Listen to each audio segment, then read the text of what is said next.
Una exposición de la teoría. Edwin Sutherland.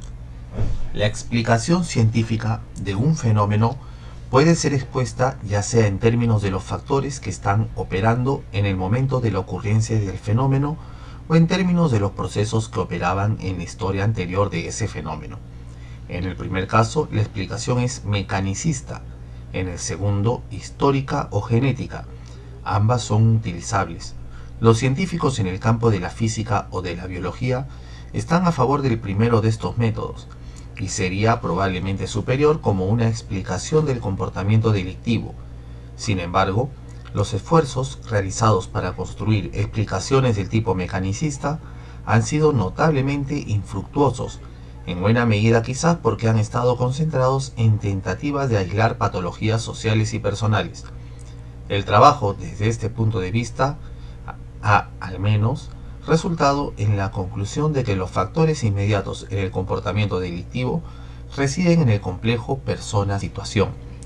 La persona y la situación no son factores mutuamente excluyentes, dado que la situación que es importante es la situación tal como es definida por la persona que está involucrada en ella.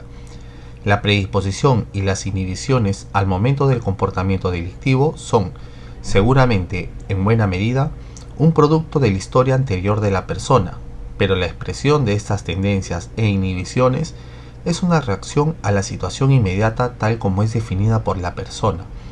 La situación opera de muchas maneras, de la cual quizás la menos importante es la de brindar una oportunidad para un acto delictivo. Un ratero puede robar de una frutería cuando el propietario no está a la vista, pero frenarse cuando sí lo está.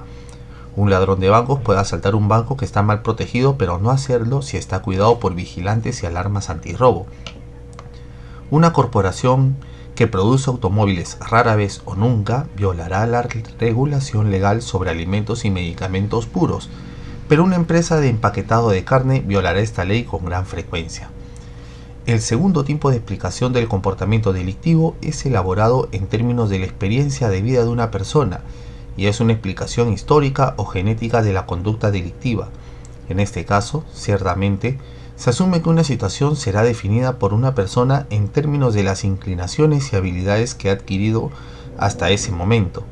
Los siguientes párrafos contienen una teoría genética, la teoría de la asociación diferencial, del comportamiento delictivo bajo la concepción de que un acto de este tipo ocurre cuando está presente una situación apropiada para su realización, tal como es definida por una persona. 1. El comportamiento delictivo es aprendido. Negativamente, esto significa que la conducta delictiva como tal no es heredada. También que la persona que no es entrenada en el delito no inventa el comportamiento delictivo, así como una persona no elabora invenciones mecánicas a menos que esté entrenada en mecánica. 2. El comportamiento delictivo es aprendido en interacción con otras personas en un proceso de comunicación. Esta comunicación es verbal en muchos casos, pero incluye también la comunicación de los gestos. 3.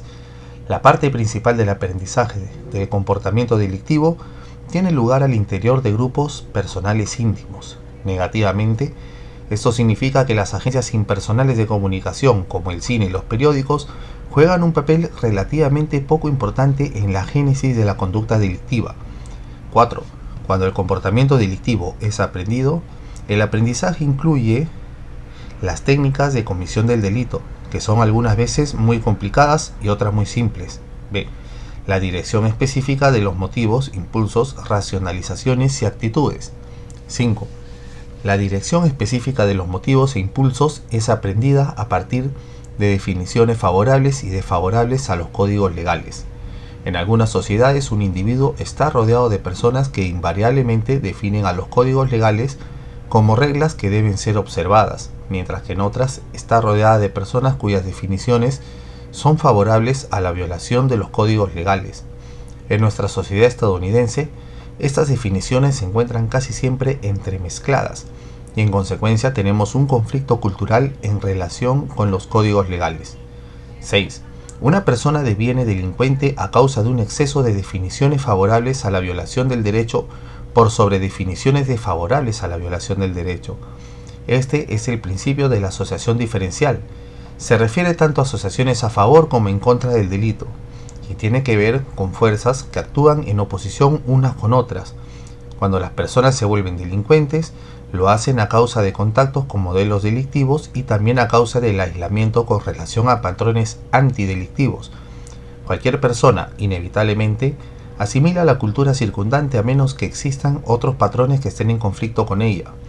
Un sureño no pronuncia la R porque otros sureños no pronuncian la R. Negativamente, esta proposición de asociación diferencial significa que las asociaciones que son neutrales en lo que hace al delito tienen poco o ningún efecto sobre la génesis del comportamiento delictivo. Buena parte de la experiencia de una persona es neutral en ese sentido. Por ejemplo, aprender a lavarse los dientes. Este comportamiento no tiene efectos negativos o positivos sobre la conducta delictiva, excepto en la medida en que puede estar relacionado con los códigos legales.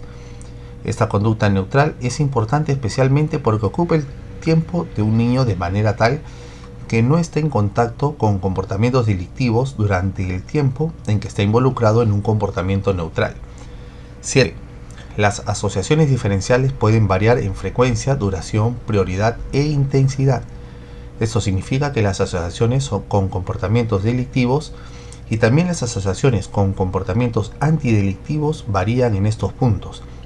La frecuencia y la duración como modalidades de las asociaciones son obvias y no necesitan explicación.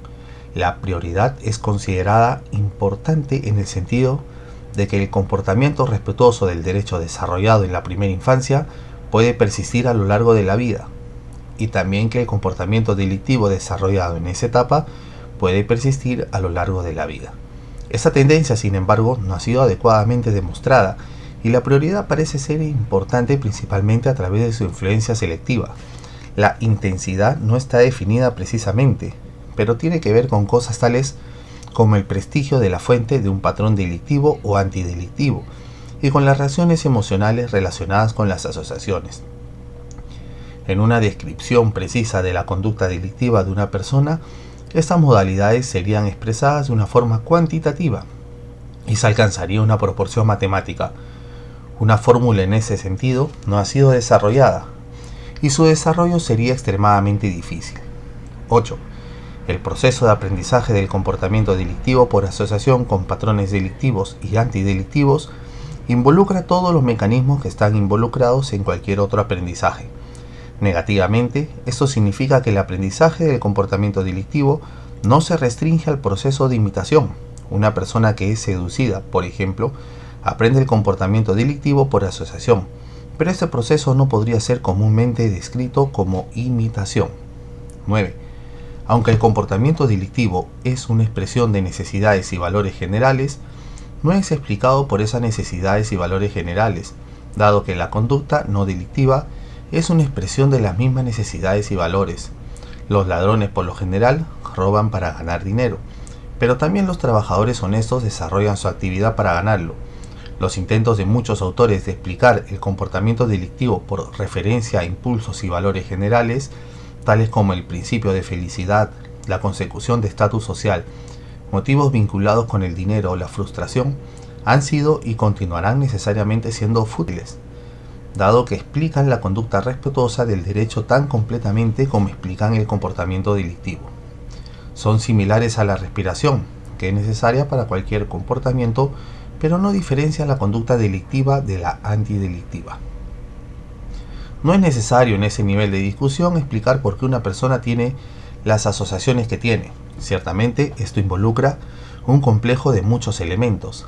En un área en la que la tasa de delitos es alta, es muy probable que un chico que es sociable, gregario, activo y atlético tenga contacto con otros chicos en el vecindario, aprenda de ellos comportamientos delincuentes y se vuelva miembro de una banda organizada en el mismo vecindario.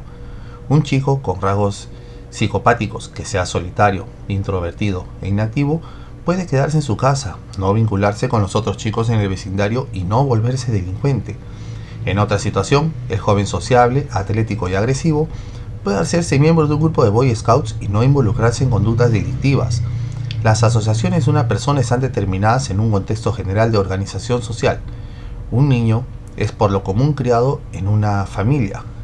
El lugar de residencia de la familia está determinado en buena medida por sus ingresos, y la tasa de delincuencia está en muchos aspectos relacionada con el valor de los alquileres de las viviendas. Esta organización social involucra muchos otros factores, incluyendo las numerosas relaciones grupales de las personas. La explicación precedente del comportamiento delictivo fue expuesta desde el punto de vista de la persona que se involucra en una conducta de ese tipo. También es posible presentar teorías del comportamiento delictivo desde el punto de vista de la comunidad, la nación u otro grupo. El problema, cuando es así expresado, está generalmente vinculado con las tasas de delitos e involucra una comparación de las tasas de delitos de grupos diversos o de un grupo particular en tiempos diferentes. Una de las mejores explicaciones de las tasas de delitos desde este punto de vista es que una alta tasa de delitos se debe a la desorganización social. El término desorganización social no es enteramente satisfactorio y parece preferible sustituirlo por el término organización social diferencial. El postulado sobre el que se basa esta teoría, independientemente del nombre, es que el delito está enraizado en la organización social y es una expresión de esa organización social. Un grupo puede estar organizado a favor del comportamiento delictivo o bien organizado en contra de ese comportamiento.